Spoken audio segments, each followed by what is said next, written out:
Mentari sore memancarkan semburat jingga keemasan melalui jendela-jendela besar di ruang keluarga kami, memandikan perabotan modern minimalis dalam cahaya yang hangat dan menenangkan.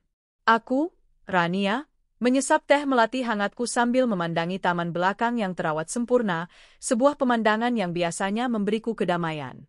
Namun, selama beberapa bulan terakhir, kedamaian itu terasa retak, terganggu oleh riak-riak kecil yang perlahan berubah menjadi gelombang kecurigaan yang mengganggu. 4 tahun sudah aku dan Bayu membina rumah tangga. Di mata semua orang, kami adalah pasangan ideal. Aku adalah pemilik sebuah perusahaan rintisan di bidang teknologi agrikultur yang sedang naik daun, sebuah warisan dari almarhum ayahku yang berhasil kukembangkan. Sementara Bayu, suamiku, adalah pria yang kupercaya sepenuhnya untuk menjalankan operasional perusahaan sebagai direktur utama. Dia tampan, cerdas, dan di hadapanku selalu tampak sebagai suami yang penuh kasih dan suportif. Pernikahan kami tampak sempurna, hanya kurang satu hal, derai tawa seorang anak yang kami dambakan. 4 tahun penantian, doa yang tak putus, dan berbagai upaya medis telah kami jalani, namun rahimku masih saja sepi. Kekosongan itulah yang mungkin membuatku pada awalnya menyambut hangat kehadiran Maya dan kedua anaknya. Maya adalah sahabatku sejak zaman kuliah.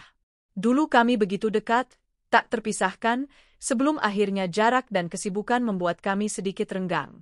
Beberapa bulan yang lalu, dia muncul kembali dalam hidupku, membawa serta 2 buah hatinya yang mungil. Liam, bocah laki-laki berusia 2 tahun dengan mata bulat penasaran, dan Bintang, bayi perempuan yang usianya belum genap 6 bulan. Awalnya aku senang bukan kepalang. Rumah yang sepi ini menjadi ramai oleh celoteh Liam dan tangisan Bintang. Aku merasa seperti mendapatkan kesempatan untuk menyalurkan sisi keibuanku yang selama ini terpendam. Namun, ada kejanggalan yang mulai kurasakan. Maya tinggal di sebuah kota kecil yang jaraknya hampir 4 jam perjalanan dari rumah kami. Anehnya, frekuensi kunjungannya menjadi semakin sering, hampir setiap 2 minggu sekali, dan setiap kali datang, ia akan menginap selama 2 hingga 3 hari. Tidak apa-apa kan, Ra? Aku hanya merasa butuh teman. Mengurus 2 anak sendirian benar-benar menguras tenaga, ujarnya suatu kali, dengan tatapan lelah yang membuatku tak tega. Tentu saja aku menjawab tidak apa-apa. Aku sahabatnya. Tapi logika sederhanaku mulai mempertanyakan, bagaimana bisa seorang ibu dengan bayi dan balita sanggup melakukan perjalanan jauh sesering itu? Bukankah itu sangat melelahkan bagi anak-anak dan dirinya sendiri? Kecurigaan pertamaku bukan tertuju pada Bayu, melainkan pada suami Maya. Setiap kali kutanya tentang suaminya, Maya selalu memberikan jawaban yang sama dan mengambang. Dia sedang sibuk kerja di luar kota, Ra. Proyek besar, jadi jarang pulang. Kapan-kapan ajak dong suamimu ke sini, Mei. Biar kenalan sama Bayu juga, usulku suatu sore saat kami sedang mengawasi Liam yang berlarian di taman. Maya tersenyum tipis, senyum yang tidak mencapai matanya. Pasti, Ra. Nanti kalau jadwalnya sudah sedikit longgar, ya. Dia benar-benar hampir tidak punya waktu luang. Alasan itu terdengar masuk akal pada awalnya. Tapi setelah berbulan-bulan alasan yang sama terus diulang, sementara suaminya itu tak pernah sekalipun muncul atau bahkan sekadar melakukan panggilan video saat Maya di rumahku, sebuah benih keraguan mulai tertanam di benakku. Namun, yang paling membuat hatiku resah bukanlah keabsenan suami Maya, melainkan kehadiran suamiku sendiri. Perilaku Bayu terhadap anak-anak Maya sungguh di luar kewajaran. Aku tahu Bayu sangat menginginkan anak. Aku melihat sorot kerinduan di matanya setiap kali kami melihat keluarga kecil yang bahagia di pusat perbelanjaan. Jadi, awalnya kuanggap sikapnya pada Liam dan Bintang adalah bentuk pelampiasan dari keinginannya yang terpendam. Tapi ini lebih dari itu. Bayu bukan sekadar menyayangi mereka. Dia seperti seorang ayah. Saat Liam terjatuh, Bayu akan menjadi orang pertama yang berlari dan mengangkatnya, menenangkannya dengan pelukan dan kata-kata yang begitu alami. Dia tahu persis bagaimana cara membuat susu untuk Bintang dengan suhu yang pas tanpa perlu bertanya pada Maya. Dia hafal lagu pengantar tidur yang bisa membuat Liam terlelap seketika. Dia bahkan mengganti popok Bintang dengan cekatan, sebuah keahlian yang tak pernah kubayangkan dimiliki oleh suamiku. Mas Bayu hebat, ya. Sudah seperti ayah betulan, pujiku suatu malam, mencoba menepis perasaan aneh yang mulai merayap di hatiku. Bayu tertawa, tawa yang terdengar sedikit gugup. Belajar otodidak, sayang. Kan kita juga sedang berusaha. Anggap saja ini latihan, jawabnya sambil merangkul pundakku. Maya yang duduk di seberang kami hanya tersenyum. Lagi-lagi, senyum misterius yang membuatku merasa seperti orang luar di rumahku sendiri. Interaksi mereka bertiga membentuk sebuah tatanan yang ganjil. Saat makan malam, Bayu akan secara otomatis menyuapi Liam sementara aku dan Maya makan. Ketika bintang rewel di tengah malam, seringkali kudengar sayup-sayup suara Bayu yang menenangkannya dari kamar tamu, bukan suara Maya. Mereka berbagi tatapan, senyum sekilas, dan lelucon-lelucon kecil yang aku tidak mengerti. Mereka bergerak di dalam rumahku dengan keharmonisan sebuah keluarga yang sudah terbentuk lama, dan aku adalah penontonnya. Puncak dari kegelisahanku terjadi minggu lalu. Maya dan anak-anaknya sedang menginap, seperti biasa. Kamar tamu yang kami miliki cukup luas, namun fasilitasnya standar. Tiba-tiba, Bayu mengusulkan sesuatu. Sayang, bagaimana kalau kamar tamu kita renovasi sedikit? Tanyanya saat kami berdua di kamar tidur. Kasihan Maya kalau bolak-balik ke sini harus bawa perlengkapan bayi yang banyak. Bagaimana kalau kita belikan box bayi permanen, meja ganti popok, dan lemari kecil untuk baju anak-anak? Biar dia lebih nyaman. Aku terdiam, menatap wajah suamiku, mencari-cari kebohongan di sana. Alasannya terdengar begitu mulia. Dia hanya ingin membuat sahabatku nyaman. Tapi hatiku menjeritkan hal yang berbeda. Kenapa? Kenapa harus selengkap itu? Seolah-olah kau mengharapkan mereka untuk tinggal di sini selamanya. Apa tidak berlebihan, Mas? Maya kan hanya tamu, jawabku sepelan mungkin, mencoba menyembunyikan getar dalam suaraku. Bayu meraih tanganku. Justru karena dia sahabatmu, kita harus berikan yang terbaik. Lagi pula, siapa tahu tidak lama lagi perlengkapan itu akan kita pakai sendiri, ujarnya, mengedipkan sebelah mata seolah itu adalah sebuah harapan bersama. Kata-kata terakhirnya menusukku. Dia menggunakan dambaan terbesar kami sebagai senjata untuk memuluskan rencananya. Aku tak bisa membantah lagi. Aku hanya mengangguk lemah, merasa kalah. Dan benar saja, akhir pekan itu, Bayu dengan semangat, 45 membeli semua perlengkapan bayi itu. Dia sendiri yang merakit box bayi, menatanya di sudut kamar tamu. Dia memasang wallpaper awan-awan biru yang ceria. Dia bahkan membeli beberapa mainan dan menaruhnya di sebuah kotak besar. Kamar tamu itu kini lebih terlihat seperti kamar bayi permanen daripada sebuah ruang untuk tamu yang datang sesekali. Aku melihat semua itu dengan perasaan campur aduk. Rasa cemburu, curiga, dan sedih berbaur menjadi satu. Aku cemburu melihat perhatiannya yang melimpah pada anak orang lain. Aku curiga pada kedekatan yang tak wajar antara suamiku dan sahabatku. Dan aku sedih, karena di tengah semua ini, aku merasa semakin terasing dan sendirian. Setiap kali Maya sulit dihubungi, aku mulai memperhatikan polanya. Selalu bertepatan dengan saat Bayu mengatakan dia harus melakukan perjalanan dinas keluar kota. Awalnya kukira hanya kebetulan. Tapi kebetulan yang terjadi berulang kali adalah sebuah pola. Pola yang menakutkan. Mas, kamu dinas ke Surabaya lagi? Tanyaku suatu pagi, melihatnya sudah rapi dengan kemeja dan sedang memasukkan beberapa baju ke dalam tas travel. Iya, sayang. Ada klien penting yang harus ditemui. Paling hanya 2 hari, jawabnya, mengecup keningku sekilas. Setelah Bayu berangkat, iseng aku mencoba menelepon Maya. Ingin kutanyakan kapan dia akan berkunjung lagi. Namun, seperti yang sudah kuduga, teleponnya tidak aktif. Pesan WhatsAppku hanya centang 1. Seolah dia lenyap di telan bumi, persis seperti saat-saat Bayu dinas sebelumnya. Perlakuan Bayu pada Maya saat di rumah kami juga semakin membuatku tak nyaman. Dia tidak lagi ragu menunjukkan perhatiannya di depanku. Mengambilkan Maya minum tanpa diminta, memijat pundaknya yang katanya pegal karena menggendong Bintang, bahkan sesekali mengusap rambutnya. Semua dilakukan dengan dalih, kasihan sahabatmu kelelahan. Tapi aku wanita, aku tahu bedanya tatapan seorang teman dan tatapan seorang pria yang memuja. Dan cara Bayu menatap Maya, itu bukan tatapan seorang teman biasa. Semakin lama, aku semakin merasa seperti orang bodoh. Apakah semua orang melihat apa yang kulihat?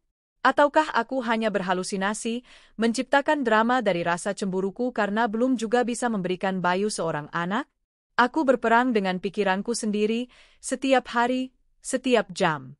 Hingga suatu sore yang mengubah segalanya. Setelah beberapa hari merasa mual dan tidak enak badan, aku memberanikan diri menggunakan alat tes kehamilan yang kusimpan di laci paling bawah. Aku melakukannya diam-diam, saat tak ada siapapun di rumah. Aku bahkan tidak berharap banyak. Sudah terlalu sering aku dikecewakan oleh satu garis yang menyakitkan. Aku menunggu beberapa menit dengan jantung berdebar kencang. Perlahan, aku mengangkat benda kecil itu. Mataku terpaku. Ada 2 garis. Jelas, tegas, dan tidak salah lagi. 2 garis merah muda yang selama 4 tahun ini menjadi impian terbesarku. Aku hamil. Air mata haru mengalir di pipiku.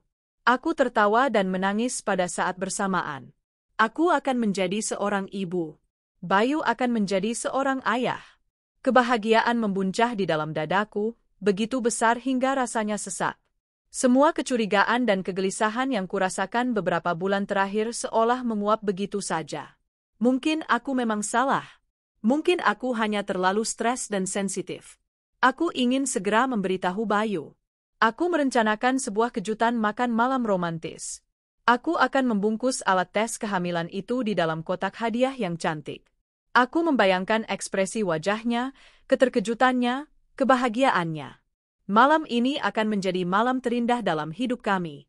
Dengan semangat baru, aku menelepon Bayu di kantornya. Halo, Mas? Kamu bisa pulang cepat malam ini? Aku mau masak makanan spesial buat kamu, kataku dengan suara ceria. Ada jeda sejenak di seberang telepon. Aduh, sayang, maaf sekali. Justru aku mau telepon kamu. Ada urusan mendadak di kantor pusat di Bandung. Aku harus berangkat sekarang juga. Penting sekali. Duniaku seakan berhenti berputar. Lagi? Perjalanan dinas lagi? Di saat seperti ini? Tapi, Mas, maaf ya, Rania. Aku janji setelah pulang kita tebus waktunya. Aku berangkat sekarang, ya? Jaga diri baik-baik. Aku cinta kamu, katanya cepat, lalu menutup telepon sebelum aku sempat menjawab. Aku berdiri mematung di tengah dapur, telepon masih menempel di telinga. Kotak hadiah kecil yang sudah kusiapkan tergeletak di meja, terasa mengejekku. Angin sore yang berembus masuk terasa dingin menusuk tulang. Dan saat itu juga, semua kecurigaan yang sempat terhapus oleh kebahagiaan, kembali datang dengan kekuatan berlipat ganda. Kali ini, ia tidak lagi datang sebagai riak, tapi sebagai badai yang siap menghancurkan segalanya. Aku mengambil ponselku, membuka daftar kontak, dan menekan nomor Maya. Seperti yang sudah kuduga, suara operator wanita yang menjawab. Nomor yang Anda tuju sedang tidak aktif. Di tengah keheningan rumah yang mewah ini, aku memeluk perutku yang mulai berisi kehidupan baru. Sebuah kehidupan yang ayahnya, pada malam paling membahagiakan bagi kami, memilih untuk pergi dalam sebuah perjalanan dinas yang mencurigakan, bersamaan dengan hilangnya sahabatku secara misterius. Tidak, ini bukan lagi kebetulan. Ini adalah sebuah konspirasi yang terjadi tepat di bawah atap rumahku sendiri. Dan aku, dengan segenap kekuatan yang kumiliki demi anak dalam kandunganku, harus mencari tahu kebenarannya. 2 hari Bayu di Bandung terasa seperti 2 tahun. Rumah besar ini terasa kosong dan dingin, hanya menyisakan gema dari kecurigaan yang semakin membesar di kepalaku. Kabar kehamilanku yang seharusnya menjadi sumber kebahagiaan tertinggi, kini terbungkus dalam selubung keraguan yang pahit. Aku ingin berbagi kabar ini, tetapi dengan siapa? Dengan suami yang kepergiannya kini kupertanyakan? Atau dengan sahabat yang menghilang secara misterius setiap kali suamiku pergi? Malam pertama, aku mencoba menyibukkan diri. Aku membuka laptop, mencoba fokus pada laporan-laporan perusahaan. Biasanya, angka dan strategi bisnis bisa mengalihkan pikiranku dari apapun. Tapi kali ini, setiap baris data yang kulihat seolah berubah menjadi wajah Bayu dan Maya yang tersenyum penuh rahasia. Aku akhirnya menyerah, menutup laptop, dan hanya berbaring di tempat tidur, menatap langit-langit kamar sambil mengelus perutku. Kamu harus kuat, Nak, bisikku pada janin yang belum berbentuk itu.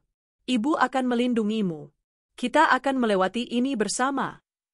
Keesokan harinya, sebuah ide nekat muncul di kepalaku. Aku tidak bisa hanya diam dan menunggu. Aku butuh kepastian. Aku butuh bukti, entah itu untuk membuktikan bahwa kecurigaanku salah dan aku bisa menertawakan kebodohanku, atau untuk membenarkan ketakutanku dan mempersiapkan diri untuk hal terburuk. Aku kembali membuka laptop, namun kali ini tujuanku berbeda. Aku membuka sistem manajemen internal perusahaan.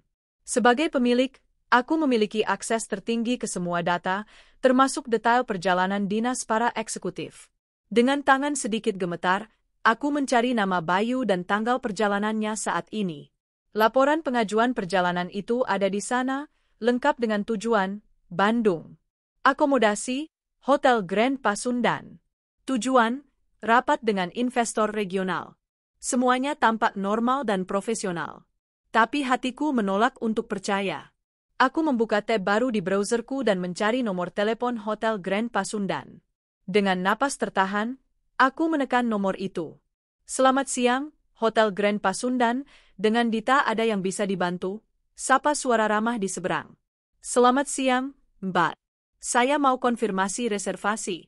Atas nama Bayu Pratama, kataku, berusaha menjaga suaraku agar tetap tenang.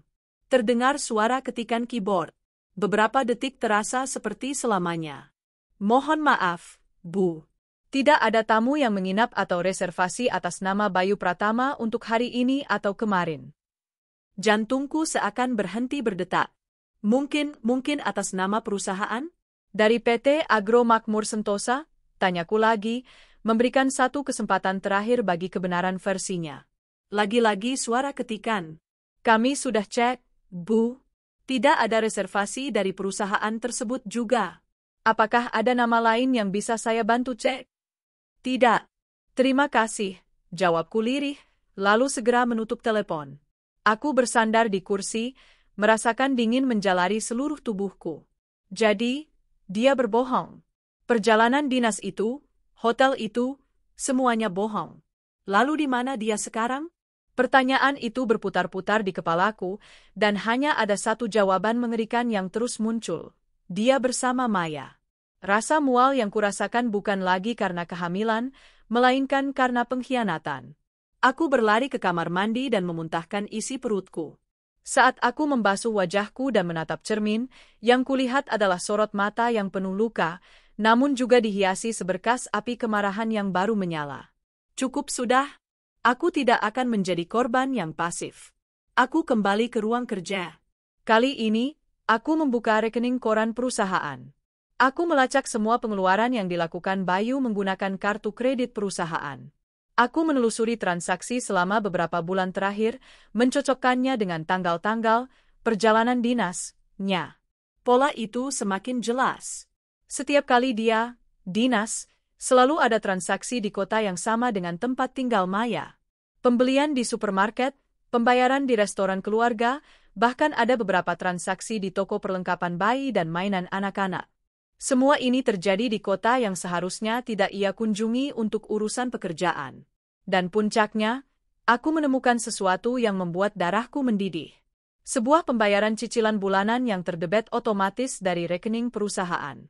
Penerimanya adalah sebuah bank dengan deskripsi KP Gria Asri Residence. Aku mencari nama perumahan itu di internet. Lokasinya persis di kota tempat Maya tinggal. Sebuah rumah mungil tipe 45 yang dibayar lunas setiap bulan menggunakan uang dari perusahaan yang kubangun dengan keringat dan air mata. Jadi, bukan hanya hatiku yang dia hianati, tapi juga kepercayaanku dalam bisnis. Dia mencuri dariku, dari perusahaan kami, untuk membiayai kehidupan rahasianya.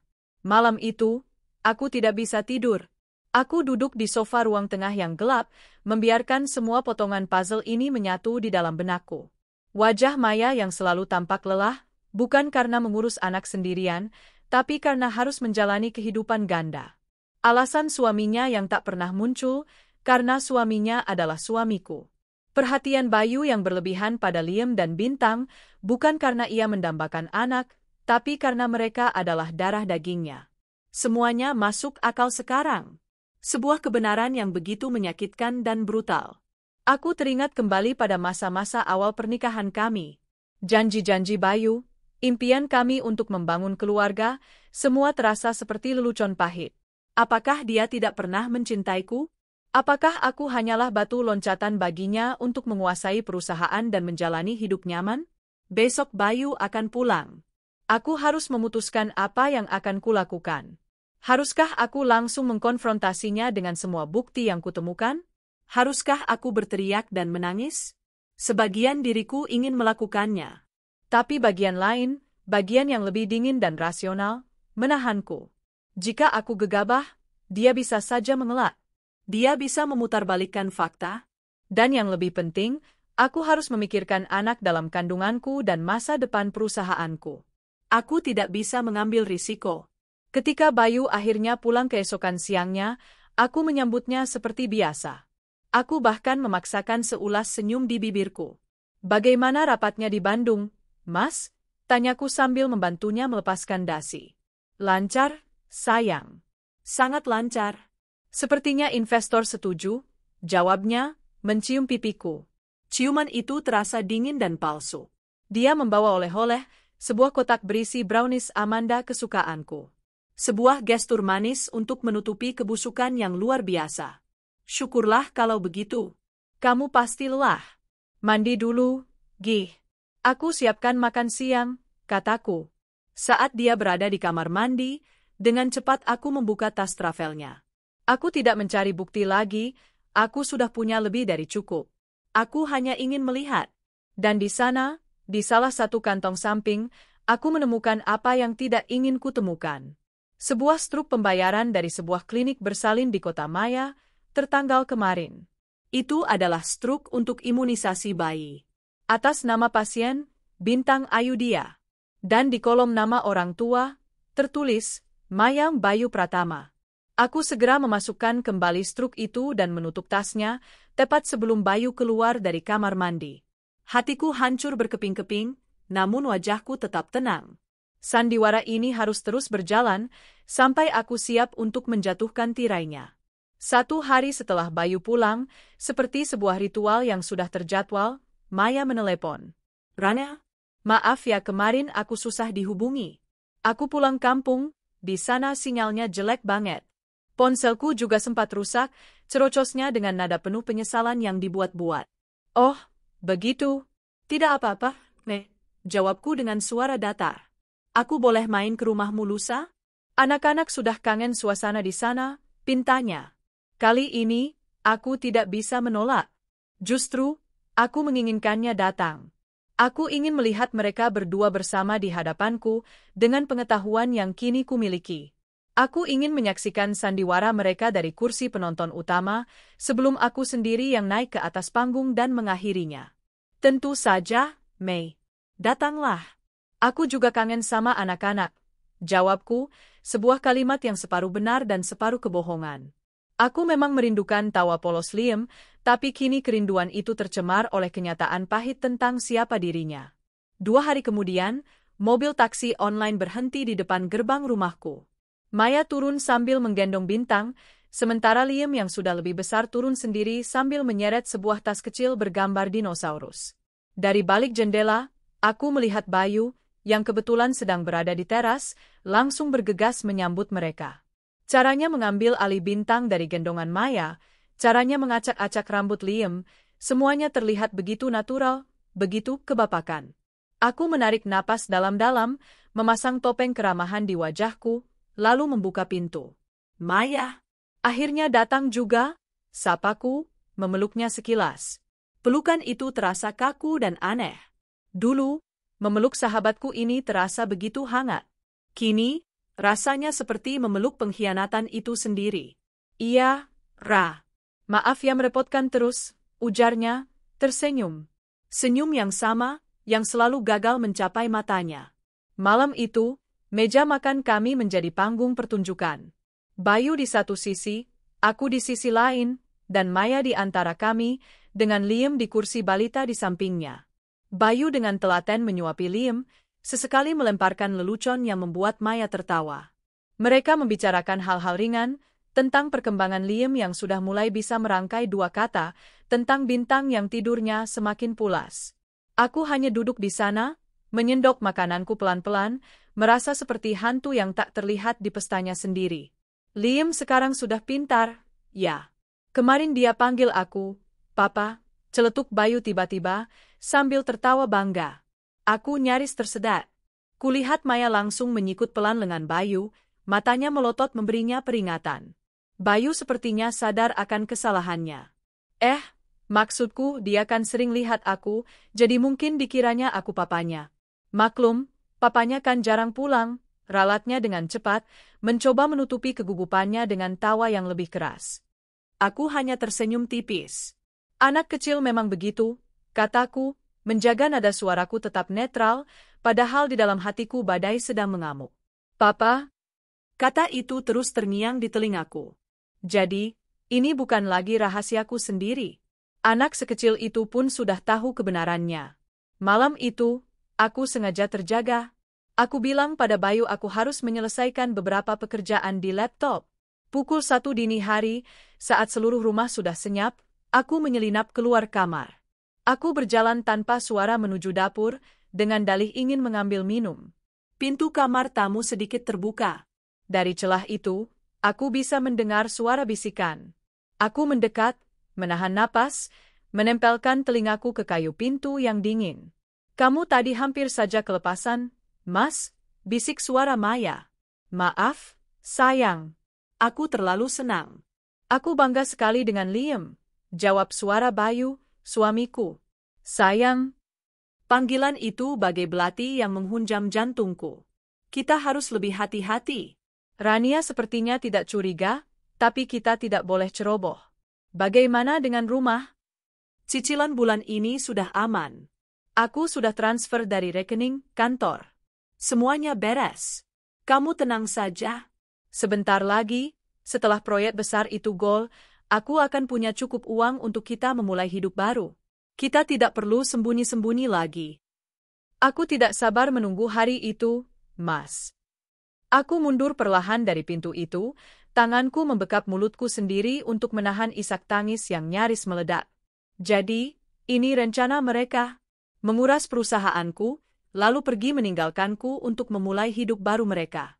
Kebencian yang dingin dan membara mulai menjalari pembuluh darahku, memadamkan sisa-sisa kesedihan yang ada. Mereka tidak akan mendapatkan apa yang mereka inginkan. Aku tidak akan membiarkannya. Aku kembali ke kamar tidur. Bayu belum ada di sana. Jelas sekali di mana dia berada. Aku tidak lagi peduli. Aku membuka laptopku, bukan untuk bekerja, tapi untuk memulai rencanaku.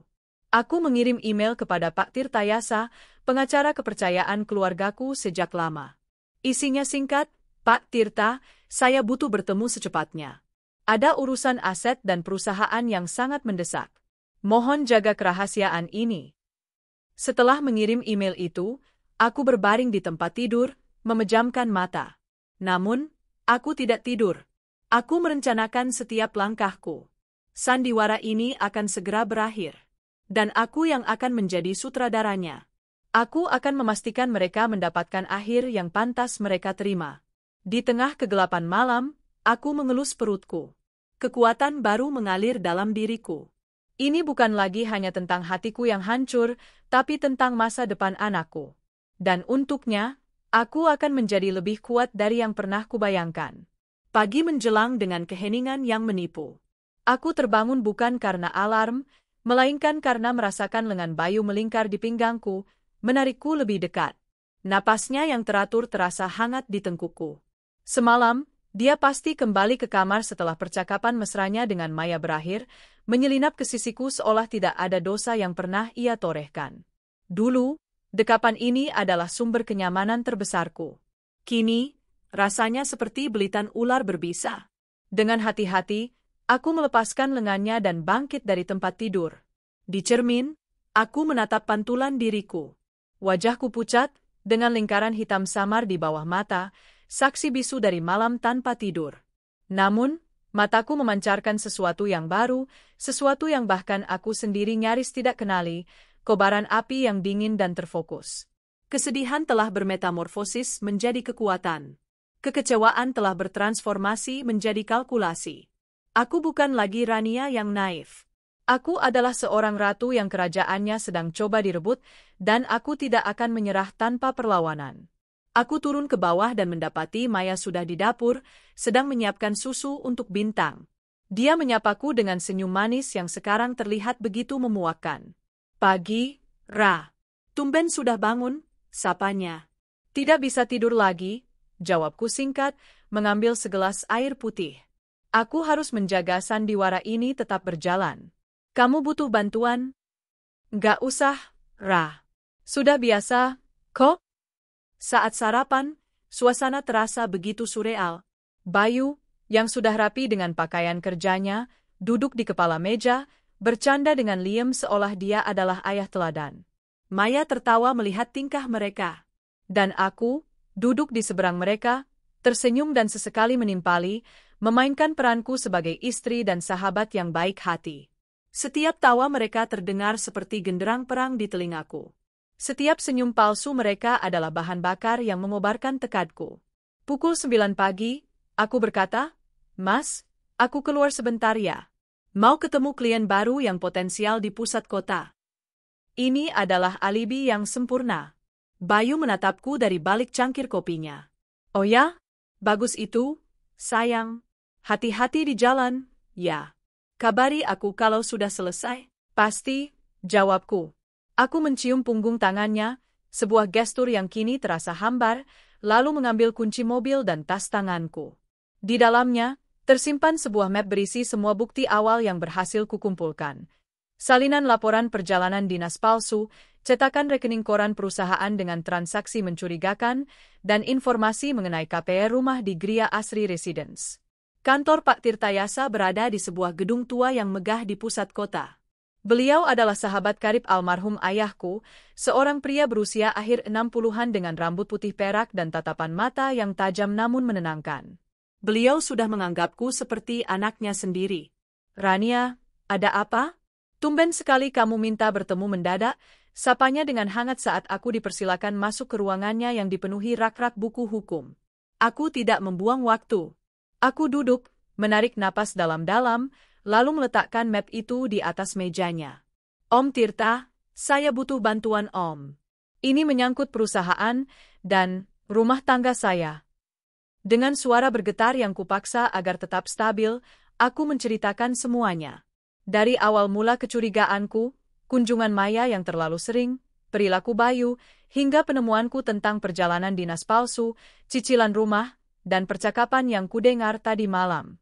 Pak Tirtayasa mendengarkan dengan saksama, wajahnya yang biasanya ramah perlahan mengeras. Alisnya bertaut, dan kerutan di dahinya semakin dalam. Setelah aku selesai, beliau terdiam sejenak, mempelajari dokumen-dokumen di hadapannya. "Anak ini, Bayu benar-benar keterlaluan," desisnya, suaranya rendah dan penuh amarah yang tertahan. "Dia tidak hanya mengkhianatimu sebagai seorang suami, tapi dia juga melakukan penggelapan dana perusahaan. Ini adalah tindak pidana, Rania." Mendengar kata pidana dari seorang pengacara senior seperti beliau membuat keseriusan situasi ini terasa semakin nyata. "Saya tahu, Om. Itulah kenapa saya ke sini. Saya tidak mau gegabah. Saya ingin menyelamatkan apa yang masih bisa diselamatkan sebelum semuanya hancur. Aset saya, perusahaan peninggalan Papa," kataku. Air mata mulai menggenang di pelupuk mataku, tapi aku menahannya. "Aku tidak boleh menangis sekarang." "Kamu datang ke orang yang tepat," kata Pak Tirtayasa, tatapannya melembut sejenak sebelum kembali menajam. "Kita akan susun strateginya. Pertama dan yang paling utama, kita amankan asetmu. Kamu adalah pemilik saham mayoritas. Kita punya hak penuh untuk itu." Selama 2 jam berikutnya, kami menyusun sebuah rencana yang detail dan berlapis. Pak Tirtayasa menjelaskan setiap langkah hukum dengan presisi seorang jenderal perang. Langkah pertama, mengamankan keuangan. "Mulai hari ini, jangan biarkan Bayu tahu. Saya akan menyiapkan surat kuasa dan dokumen-dokumen yang diperlukan untuk memblokir aksesnya ke rekening utama perusahaan. Kita akan buka rekening baru atas namamu sendiri untuk semua transaksi masuk. Semua kartu kredit perusahaan atas namanya akan kita bekukan. Kita harus memotong sumber dananya." Langkah kedua, mengurus rumah ilegal. Mengenai rumah itu, kita akan hubungi pihak bank. Kita akan hentikan pembayaran cicilan dari rekening perusahaan. Karena KPR itu kemungkinan besar atas nama Bayu atau Maya, tapi dibayar dengan uang hasil penggelapan, kita bisa melaporkannya. Bank akan punya dasar untuk menyita agunan tersebut karena wan prestasi dan potensi penipuan. Langkah ketiga, mengambil alih perusahaan. Setelah keuangannya lumpuh, kita akan bergerak ke perusahaan. Kita butuh bukti yang tak terbantahkan untuk memecatnya. Bukti penggelapan dana ini sudah cukup kuat, tapi akan lebih baik jika kita punya bukti perselingkuhannya yang solid. Ini akan memperkuat posisimu di segala lini, termasuk saat proses perceraian nanti. Disinilah bagian terberat dari rencana itu muncul. Rania, kata Pak Tirtayasa dengan hati-hati, untuk membuat posisimu sekuat baja, kamu harus bisa membuktikan mereka tinggal bersama sebagai suami istri. Kamu harus menangkap basah mereka. Aku menelan ludah. Maksud Om, saya harus memergoki mereka? Tepat. Jika memungkinkan, rekam kejadian itu. Pengakuan dari mulut mereka sendiri, dalam situasi yang tidak bisa mereka sangkal lagi. Itu akan menjadi senjata pamungkasmu. Baik untuk kasus perusahaan maupun untuk menuntut hak asuh penuh atas anakmu nanti. Aku tersentak. Aku belum memberitahunya. Om tahu dari mana? Pak Tirtayasa tersenyum tipis. Seorang ayah bisa melihatnya dari mata seorang calon ibu. Ada cahaya yang berbeda di matamu, Nak. Di tengah semua kekacauan ini, ada harapan. Aku akhirnya tak kuasa menahan air mataku. Aku terisak pelan, bukan karena sedih, tapi karena merasa mendapatkan sekutu yang begitu memahami. Saya hamil, Om. Beliau mengangguk. Maka kita punya alasan lebih untuk berjuang. Kita lakukan ini demi masa depanmu dan cucu Om, katanya tegas. Sekarang, pulanglah. Berpura-pura seolah tidak ada yang terjadi. Lanjutkan sandiwaramu. Beri mereka rasa aman yang palsu. Biarkan mereka berpikir mereka selangkah di depan. Kita akan bergerak dalam senyap, dan saat kita menyerang, kita pastikan mereka tidak akan bisa bangkit lagi. Aku pulang ke rumah dengan perasaan yang aneh. Di satu sisi, hatiku masih hancur lebur. Di sisi lain, sebuah ketenangan yang dingin menjalari diriku. Aku kini punya arah, punya rencana. Aku bukan lagi korban yang bingung, aku adalah pemain catur yang sedang mengatur bidak-bidaknya. Saat aku tiba, aku melihat pemandangan yang menyayat hati.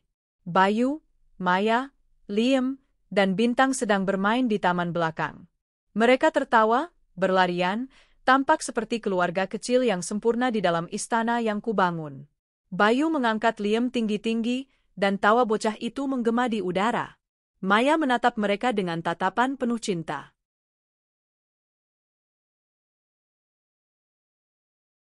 Aku berdiri di ambang pintu, memperhatikan mereka. Topengku kembali terpasang. Aku tersenyum. Sepertinya seru sekali, seruku, berjalan mendekat. Mereka bertiga menoleh, sedikit terkejut. Sayang, sudah pulang, kata Bayu. Kliennya bagaimana? Semuanya lancar. Prospeknya bagus sekali, jawabku, sebuah kebohongan berlapis. Aku duduk di kursi taman, mengelus perutku tanpa sadar. Wah, lihat deh mereka. Benar-benar seperti keluarga bahagia, ya? Bayu dan Maya saling pandang sejenak, ada kilat aneh di mata mereka. Mungkin mereka mengira aku tulus memuji. Iya, dong. Kan ada Tante Rania dan Om Bayu yang baik hati, sahut Maya sambil tersenyum. Aku membalas senyumnya, senyum yang paling manis namun paling mematikan yang bisa kupasang. Tentu saja. Nikmati selagi bisa. Mereka tidak menangkap makna tersembunyi dari kata-kataku. Mereka melanjutkan permainan mereka, terbuai dalam kebahagiaan curian mereka. Sementara aku duduk di sana, dalam diam, memulai hitungan mundur menuju hari penghakiman. Permainan telah dimulai, dan sang ratu baru saja menggerakkan pion pertamanya. Hari-hari berikutnya berlalu dalam kabut kepura-puraan yang mencekik. Aku memainkan peranku dengan sempurna, menjadi istri yang penuh perhatian dan sahabat yang suportif. Aku memasak makanan favorit Bayu, mendengarkan keluh kesahnya tentang pekerjaan dengan penuh minat, dan bermain dengan Liam dan Bintang seolah mereka adalah keponakan yang paling kusayangi. Rasa aman palsu yang kuberikan bekerja lebih baik dari yang kuduga. Bayu dan Maya, yang awalnya tampak sedikit waspada setelah percakapan mereka yang kudengar, perlahan-lahan kembali santai. Mereka menjadi semakin ceroboh, bertukar pandang mesra di meja makan dan berbagi sentuhan singkat saat mereka pikir aku tidak melihat. Setiap gestur itu bagai sayatan kecil di hatiku, namun juga menjadi penguat tekadku. Sementara di permukaan aku adalah Rania yang sama, di belakang layar, aku bergerak cepat dan senyap. Aku menandatangani semua surat kuasa yang disiapkan oleh Pak Tirtayasa. Dalam waktu 2 hari, rekening baru perusahaan atas namaku sendiri telah aktif. Aliran dana dari klien-klien besar secara diam-diam kualihkan ke rekening tersebut. Semua kartu kredit perusahaan atas nama Bayu dan aksesnya ke rekening utama telah dibekukan. Bom waktu finansial itu telah kupasang, siap meledak kapan saja. Langkah berikutnya adalah rumah mereka. Melalui Pak Tirtayasa, kami mengirimkan surat resmi ke pihak bank, menyatakan bahwa pembayaran KPR atas nama Bayu Pratama yang selama ini didebet dari rekening PT Agro Makmur Sentosa adalah transaksi yang tidak sah dan merupakan bagian dari penyelidikan internal atas dugaan penggelapan dana. Kami secara resmi menghentikan pembayaran. Pak Tirtayasa meyakinkanku bahwa dengan laporan seperti ini, bank tidak akan menunggu lama untuk mengambil tindakan. Mereka akan menyegel aset yang cicilannya macet dan berbau penipuan. Kini, yang tersisa hanyalah langkah terakhir dan yang paling menyakitkan, mendapatkan bukti perselingkuhan mereka yang tak terbantahkan. Kesempatan itu datang lebih cepat dari yang kuduga. Suatu pagi di akhir pekan, saat Maya dan anak-anaknya sekali lagi menginap, Bayu menghampiriku dengan ekspresi wajah yang dibuat seserius mungkin. Sayang, maaf sekali. Lusa aku harus ke Singapura. Ada pertemuan darurat dengan investor asing. Ini sangat penting untuk proyek ekspansi kita, katanya. Singapura. Kali ini dia memilih lokasi yang lebih jauh, mungkin agar terdengar lebih meyakinkan. Aku menatap matanya, mencari kebohongan di sana, dan menemukannya dengan mudah. Aku memasang ekspresi kecewa yang telah kulatih. Lagi, Mas? Padahal aku berharap akhir pekan ini kita bisa punya waktu berdua. Aku janji, sayang, ini yang terakhir untuk sementara waktu. Setelah proyek ini gol, aku akan ambil cuti panjang untuk kita berdua, janjinya, sambil membelai pipiku. Janji yang sama palsunya dengan semua perjalanan dinasnya. Disinilah aku melemparkan umpanku. Aku menoleh ke arah Maya yang sedang sibuk menyuapi Liam. Karena Mas Bayu pergi, kamu dan anak-anak menginap lebih lama saja, ya? Temani aku di sini. Rumah ini sepi sekali kalau aku sendirian. Maya tampak ragu sejenak, melirik ke arah Bayu. Bayu mengangguk tipis, memberinya izin. Rencana mereka pasti berjalan mulus. Bayu akan pergi, lalu menyelinap kembali ke rumah untuk menemuinya, sementara aku, sang istri bodoh, tidak akan tahu apa-apa karena mengira suamiku berada di negara lain. Tentu saja, Ra. Dengan senang hati. Kasihan kamu sendirian, jawab Maya, senyumnya mengembang. Malam itu, malam sebelum keberangkatan, Bayu, aku sengaja bersikap ekstra manis.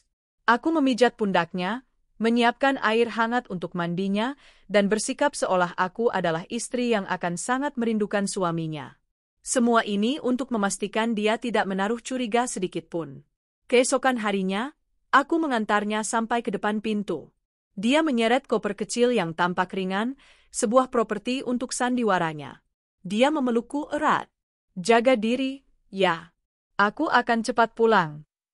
Hati-hati, Mas, bisikku. Setelah mobilnya menghilang di tikungan jalan, aku menutup pintu dan bersandar sejenak. Jantungku berdebar kencang, bukan karena takut, tapi karena adrenalin.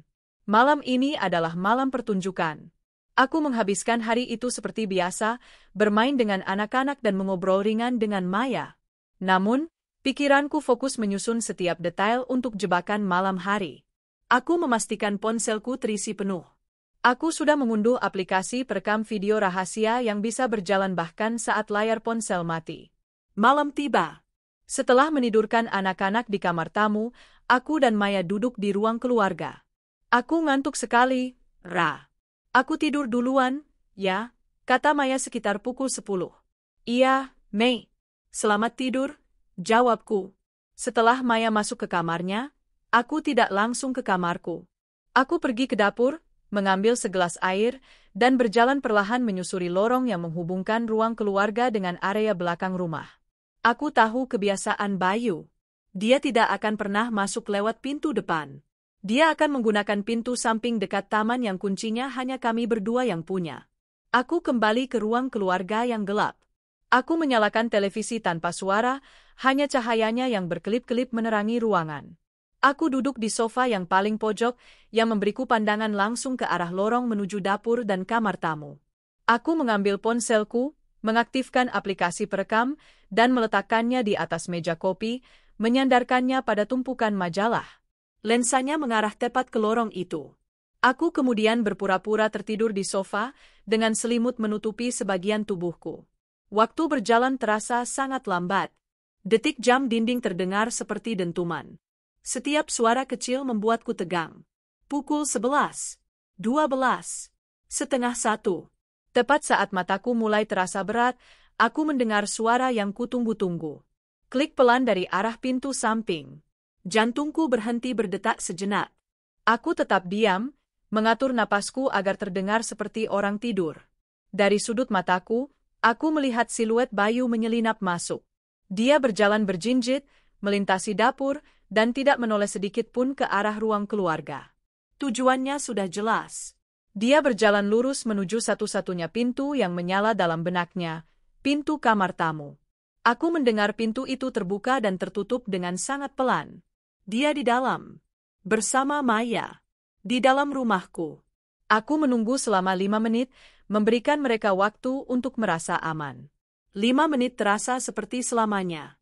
Kemudian, dengan gerakan yang sepelan mungkin, aku bangkit dari sofa.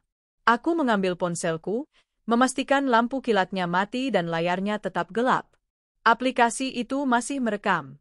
Dengan kaki telanjang, aku berjalan tanpa suara menyusuri lorong yang dingin. Setiap langkah adalah penegasan atas pengkhianatan yang akan segera kuungkap. Aku berdiri di depan pintu kamar tamu. Aku bisa mendengar suara tawa kecil dan bisikan dari dalam. Tanganku gemetar saat meraih gagang pintu.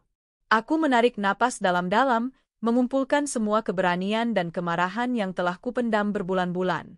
Ini adalah saatnya. Dengan satu gerakan cepat, aku mendorong pintu hingga terbuka lebar. Pemandangan di hadapanku membekukan darahku, meskipun aku sudah mempersiapkan diri. Bayu sedang duduk di tepi tempat tidur, hanya mengenakan kaos oblong dan celana pendek, menggendong Bintang yang baru saja terbangun. Maya duduk di sebelahnya, menyandarkan kepalanya di bahu suamiku, tersenyum penuh kemesraan. Mereka membeku, ekspresi bahagia mereka seketika berubah menjadi horor murni saat melihatku berdiri di ambang pintu. Aku mengangkat ponselku, mengarahkannya tepat ke wajah mereka.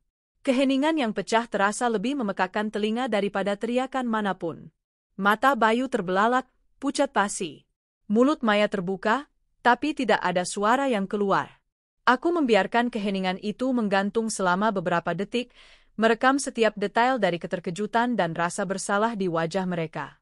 Lalu, dengan suara yang dingin, tenang, dan mematikan, aku membuka mulutku. Selamat malam, Mas Bayu. Cepat sekali perjalanan dinas ke Singapuranya. Aku menggeser ponselku sedikit, memastikan wajah Maya yang pucat seperti mayat juga masuk ke dalam rekaman. Dan kamu, Maya sahabat terbaikku. Akhirnya, setelah sekian lama, aku bisa bertemu juga dengan suami, sibuk, kamu itu. Ternyata orangnya tidak asing, ya. Dunia mereka runtuh di hadapanku, tepat di depan lensa kameraku. Dan aku merekam setiap detiknya. Keheningan di dalam kamar itu begitu pekat, seolah bisa diiris dengan pisau. Waktu terasa berhenti. Satu-satunya yang bergerak adalah tanganku yang memegang ponsel dengan mantap, merekam setiap detail dari drama yang mencapai puncaknya. Wajah Bayu dan Maya adalah kanvas horor dan ketidakpercayaan. Mereka seperti patung yang membeku, terperangkap dalam cahaya redup lampu tidur. Bayu adalah yang pertama kali pulih dari keterkejutannya. Dia dengan panik menurunkan Bintang dari pangkuannya, meletakkannya di tempat tidur, lalu bangkit berdiri. "Rania? Sayang, ini tidak seperti yang kamu lihat," ucapnya, Suaranya bergetar hebat. Dia mengambil langkah maju, tangannya terulur seolah ingin menenangkanku. Jangan sentuh aku, desisku.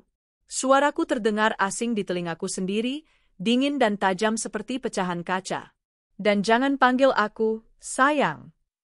Kata itu sudah kehilangan artinya dari mulutmu. Aku mengalihkan kameraku ke arah Maya, yang kini menangis tanpa suara, air mata membasahi wajahnya yang pucat. Dan kamu, Mei, apa lagi alasanmu sekarang? Suamimu sedang sibuk kerja di luar kota? Sindirku, menekankan setiap kata dengan kebencian yang telah lama kupendam. Maya hanya bisa menggelengkan kepalanya, isak tangisnya mulai terdengar. Rania, aku bisa jelaskan. Tolong matikan kameranya, pinta Bayu, nadanya memohon.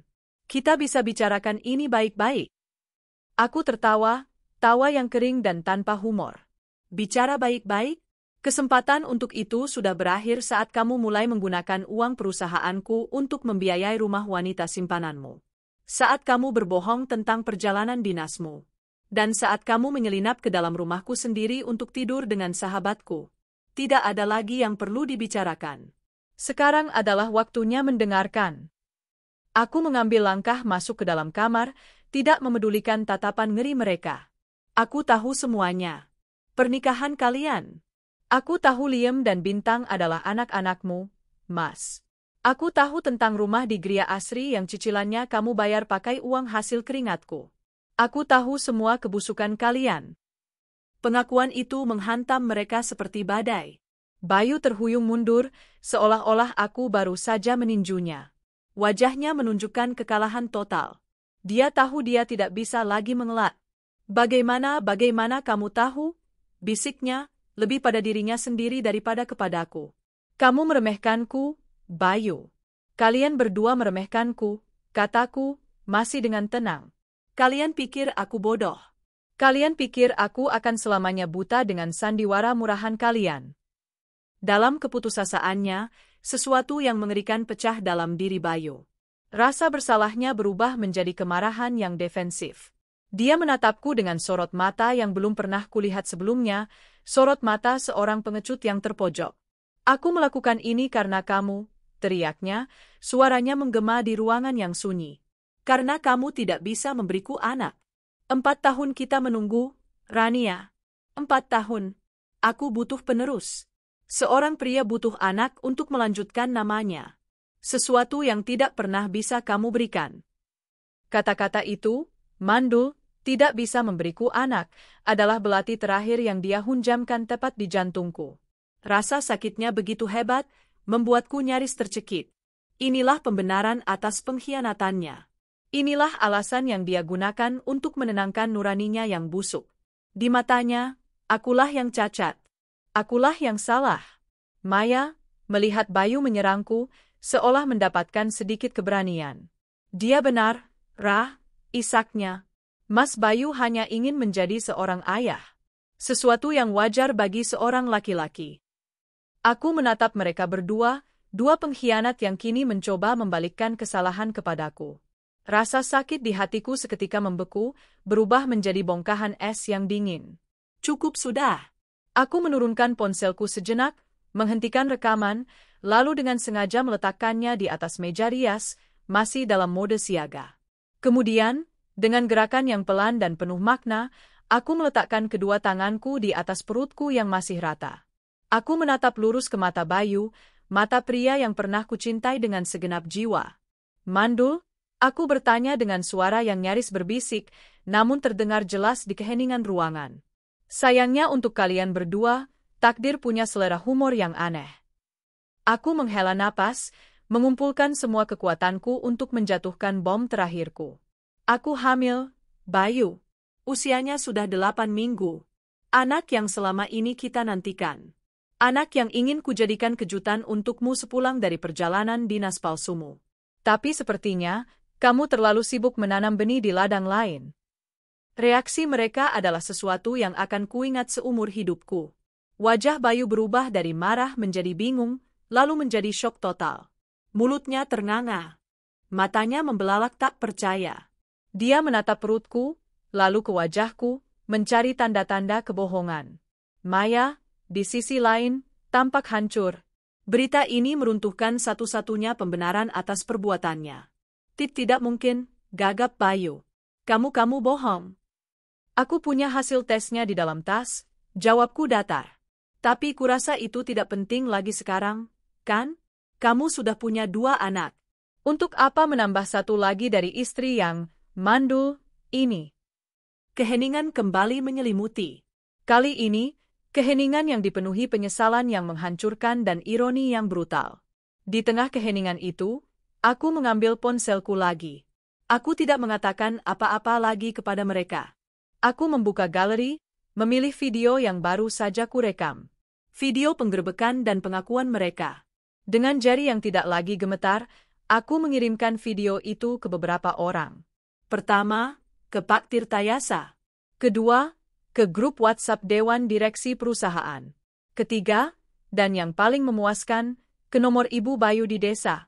Aku menyertakan pesan singkat untuk masing-masing. Untuk Pak Tirtayasa, bukti sudah di tangan, Om. Lanjutkan sesuai rencana. Untuk Dewan Direksi, bukti penggelapan dana dan pelanggaran etika berat oleh Direktur Bayu Pratama.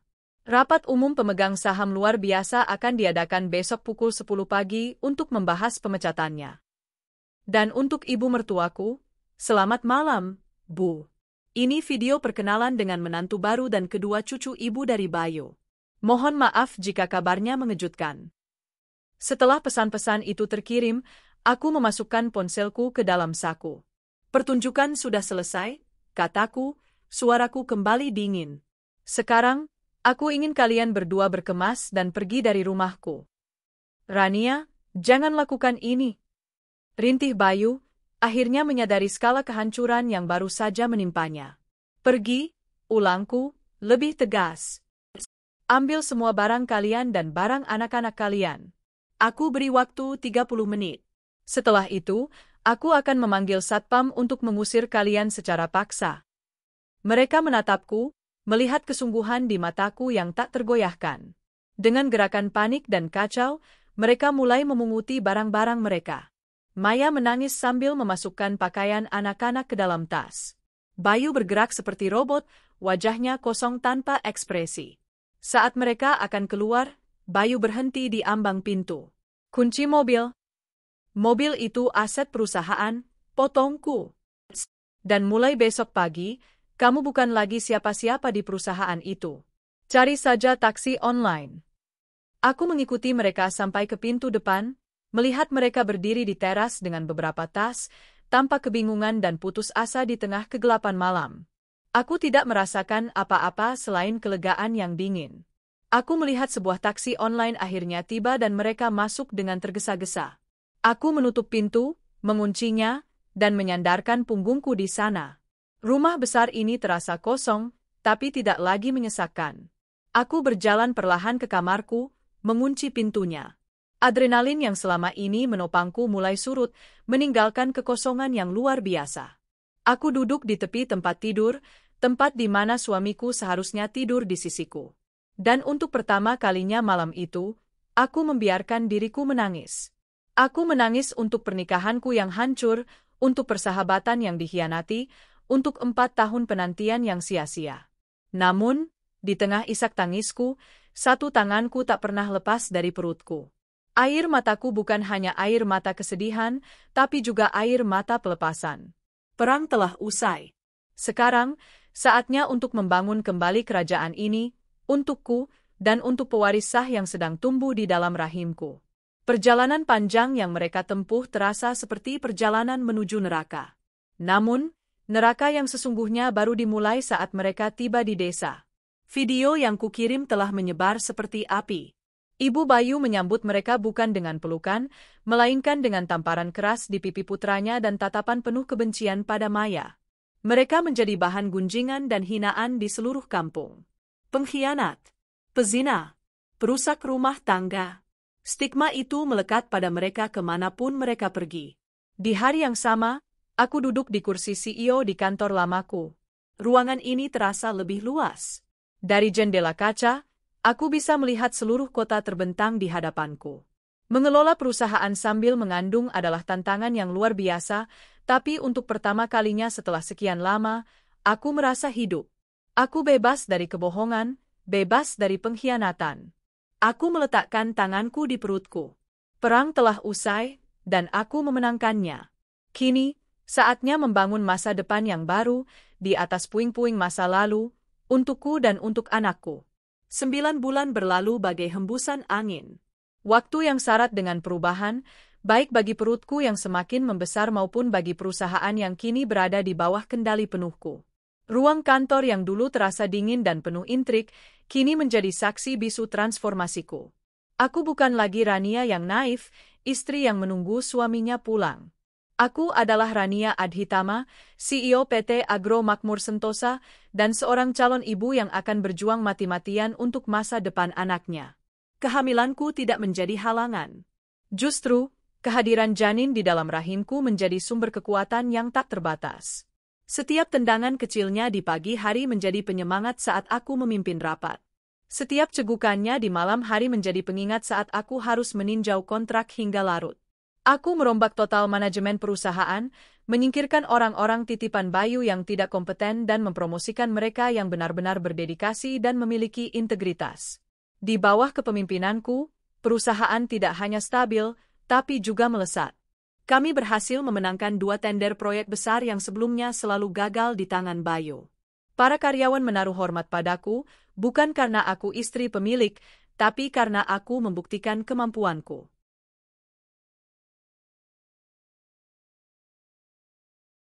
Hari yang dinanti-nantikan itu pun tiba. Di sebuah ruang persalinan yang steril, diiringi doa dari Pak Tirtayasa dan istrinya yang setia menemaniku, aku berjuang antara hidup dan mati.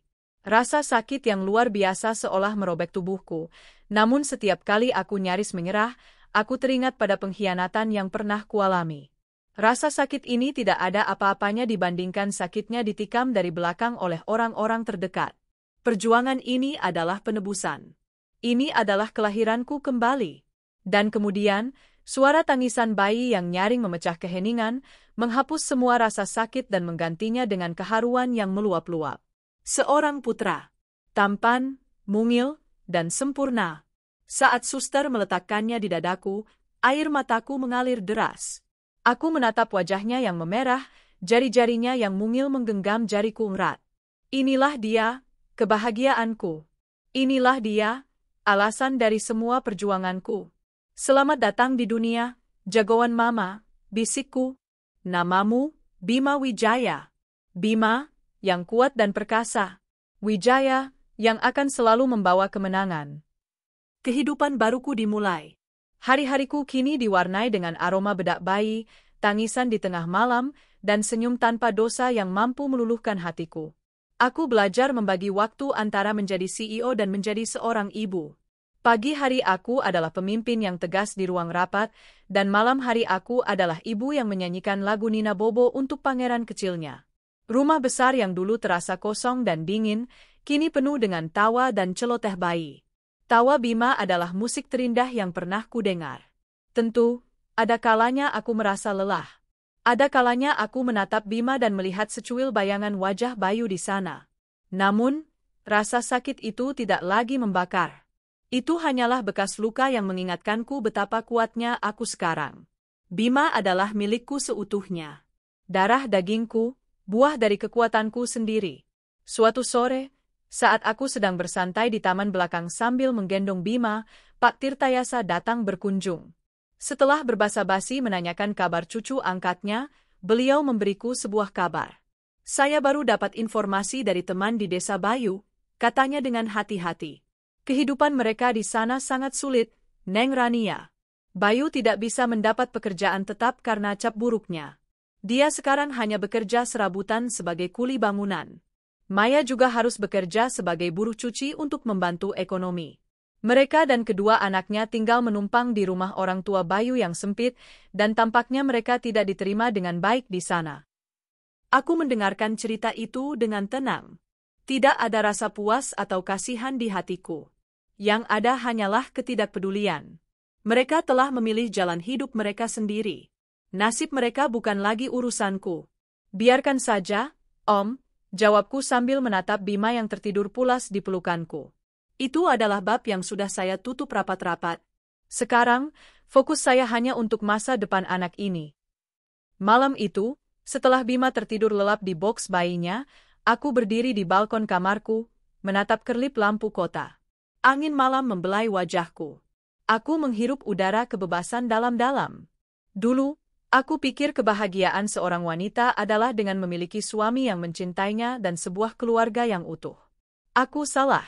Kebahagiaan sejati datang dari dalam diri sendiri. Dari kemampuan untuk bangkit setelah jatuh, dari kekuatan untuk membangun kembali apa yang telah hancur, dan dari cinta tanpa syarat yang kini kutuangkan sepenuhnya untuk putraku. Aku tidak lagi membutuhkan seorang pria untuk melengkapiku. Aku utuh. Aku adalah seorang ibu, seorang pemimpin, dan seorang pemenang. Di bawah langit malam yang sama di mana aku pernah meratapi pengkhianatan, kini aku berdiri dengan kepala tegak, memeluk masa depan yang cerah bersama jagoan kecilku. Akhir bahagiaku bukanlah akhir dari sebuah dongeng, melainkan awal dari sebuah kehidupan nyata yang kubangun sendiri, di atas fondasi kekuatan, kemandirian, dan cinta sejati seorang ibu. Dan aku, Rania Adhitama, sangat bahagia. 5 tahun kemudian. Langit Jakarta sore itu berwarna jingga keemasan, memantulkan sinarnya pada gedung-gedung pencakar langit yang menjulang angkuh. Di salah satu gedung tertinggi itu, di sebuah ruang kantor yang luas dengan jendela kaca dari lantai ke langit-langit, seorang wanita berdiri menatap cakrawala. Tangannya yang lentik memegang sebuah bingkai foto perak. Di dalamnya, seorang anak laki-laki berusia 5 tahun tersenyum lebar, memamerkan gigi susunya yang baru tanggal 1. Wanita itu, Rania Adhitama, tersenyum. Senyum yang tulus, damai, dan penuh kemenangan. 5 tahun telah berlalu sejak badai itu menerjang dan meruntuhkan fondasi hidupnya. Kini, di atas puing-puing pengkhianatan itu, Rania telah membangun sebuah istana yang jauh lebih megah. Istana yang dibangun bukan di atas kebohongan, melainkan di atas pilar-pilar kekuatan, kemandirian, dan cinta yang murni. "Mama!" Suara cempreng itu membuyarkan lamunannya. Rania berbalik dan melihat Bima Wijaya berlari masuk ke ruangannya, diikuti oleh butir Tayasa yang tersenyum maklum. Bocah laki-laki itu mengenakan seragam taman kanak-kanak, dasinya sedikit miring dan ada noda coklat di pipinya. "Bima, kan sudah Mama bilang, tunggu di lobi sama Oma," kata Rania, pura-pura memasang wajah tegas, meskipun hatinya lulu melihat tingkah pola pangeran kecilnya. "Habisnya Mama lama. Bima mau pamer gambar," rengek Bima sambil menyodorkan selembar kertas yang sedikit lecek. Di atas kertas itu, ada gambar toretan krayon berwarna-warni yang Bima sebut sebagai "Mama jadi ratu di kantor." Rania tertawa dan berjongkok untuk menyamai tinggi putranya. "Wah, bagus sekali gambar jagoan Mama. Nanti kita pajang di kamar Bima, ya?" pujinya sambil merapikan dasi Bima dan membersihkan noda coklat di pipinya dengan ibu jari. Inilah kehidupannya sekarang. Pagi hari ia adalah CEO yang disegani, memimpin rapat dewan direksi dan mengambil keputusan bernilai miliaran. Sore hari, ia kembali menjadi seorang mama. Dunianya berpusat pada gambar krayon, dongeng sebelum tidur, dan pelukan hangat. Keseimbangan itu tidak mudah, tetapi Rania menjalaninya dengan penuh syukur. PT Agro Makmur Sentosa telah berkembang pesat di bawah kepemimpinannya. Mereka berhasil menembus pasar ekspor Asia Tenggara dan meluncurkan program kemitraan petani yang sukses besar, meningkatkan citra perusahaan sekaligus menyejahterakan ratusan keluarga petani. Rania telah membuktikan kepada dunia, dan yang terpenting, kepada dirinya sendiri, bahwa ia lebih dari sekadar istri yang dikhianati. Malam itu, setelah Bima tertidur pulas, Rania duduk di teras belakang rumahnya, ditemani secangkir teh kamomil. Rumah besar yang dulu terasa seperti penjara emas yang dingin, kini telah ia sulap menjadi surga yang hangat dan penuh tawa. Foto-foto Bima di setiap tahap pertumbuhannya menghiasi dinding. Di taman, ada ayunan dan perosotan tempat Bima biasa bermain. Kehadiran Bima telah mengisi setiap sudut kosong di rumah dan hatinya. Di tengah keheningan malam, Rania membuka sebuah kotak kayu kecil.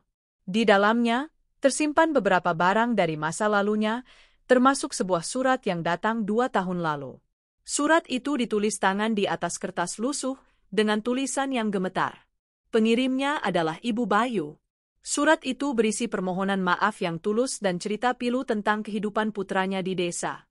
Bayu, yang dulu adalah direktur utama yang gagah dan berwibawa, kini telah menjadi pria yang hancur. Stigma sebagai pezina dan pengkhianat membuatnya terkucil dari masyarakat. Tidak ada yang mau memberinya pekerjaan layak.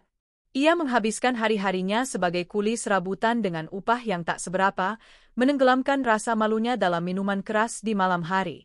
Wajahnya yang dulu tampan kini kuyu dan lebih tua dari usianya. Maya, wanita yang pernah ia sebut sahabat, juga menanggung akibatnya. Ia menjadi bahan gunjingan setiap kali keluar rumah. Untuk bertahan hidup, ia bekerja sebagai buruh cuci dari rumah ke rumah, punggungnya kini bungkuk karena terus-menerus bekerja keras. Pernikahan tanpa restu dan cinta yang mereka jalani di atas penderitaan orang lain, ternyata tidak menghasilkan kebahagiaan. Pertengkaran karena masalah ekonomi menjadi makanan mereka sehari-hari. Yang paling membuat hati Rania teriris saat membaca surat itu adalah kabar tentang anak-anak mereka, Liam dan Bintang. Mereka tumbuh dalam kemiskinan dan cemoohan. Anak-anak lain di desa sering mengejek mereka sebagai anak haram. Mereka adalah korban tak berdosa dari keegoisan kedua orang tua mereka. Membaca surat itu, Rania dihadapkan pada sebuah dilema. Haruskah ia menolong? Sebagian dirinya berteriak tidak. Biarkan mereka merasakan buah dari perbuatan mereka.